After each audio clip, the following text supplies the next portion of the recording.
নারীদের জন্য বিশেষ বাস সেবা মহিলা বাস সার্ভিস যাত্রা শুরু করলো।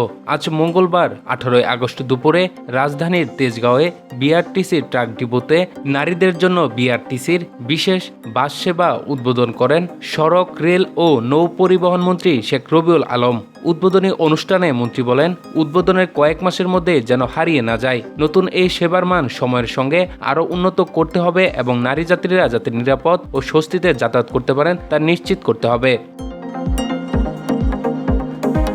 অতীতে অনেক উদ্যোগ উদ্বোধনের পর কয়েক মাসের মধ্যে বন্ধ হয়ে যাওয়ার উদাহরণ তুলে ধরে শেখ রবিউল আলম বলেন, এমনও হয়েছে কোনো সেবা উদ্বোধনের 6 মাস পর সেটির আর অস্তিত্ব খুঁজে পাওয়া যায়নি। এই সরকার এমনটি হতে দেবে না। বিআরটিসি ও যোগাযোগ মন্ত্রণালয়ের কর্মকর্তাদের উদ্দেশ্যে তিনি বলেন, আজ যে সেবা শুরু হচ্ছে 2 মাস পর এই সেবার মান আরও বাড়াতে হবে। বিদ্যমান লজিস্টিক সহায়তা ও জনবল হয়তো নতুন ব্যবস্থার জন্য পুরোপুরি প্রস্তুত নাও থাকতে পারে, তবে প্রতিদিন ব্যবস্থাপনার উন্নতি করতে হবে।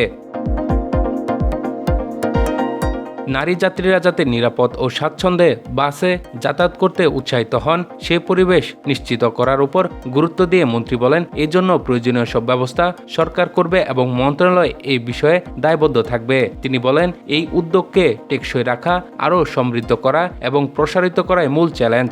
সেই চ্যালেঞ্জ মোকাবিলায় মন্ত্রণালয় প্রস্তুত রয়েছে।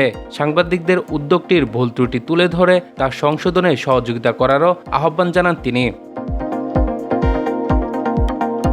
শেখ রবিউল আলম আরও বলেন, নারী যাত্রীদের জন্য বাসে ওঠার আগের অপেক্ষার সময় থেকে শুরু করে বাসে ওঠা এবং বাস থেকে নামা পর্যন্ত পুরো যাত্রাটি নিরাপদ ও যাত্রীবান্ধব করতে হবে। অপেক্ষার সময় অনেক নারী বিব্রতকর পরিস্থিতির মুখোমুখি হন। বাসের ভেতরও ব্যবস্থাপনার কারণে অস্বস্তিকর পরিবেশ তৈরি হয়। আবার বাস থেকে নামার সময় অনেক ক্ষেত্রে অনিরাপদ পরিবেশ তৈরি হয়। তিনি বলেন, দেশের জনসংখ্যার প্রায় অর্ধেক নারী। রাষ্ট্র বিনির্মাণে নারীর অবদান রয়েছে। ভোটারদেরও অর্ধেকেরও বেশি নারী।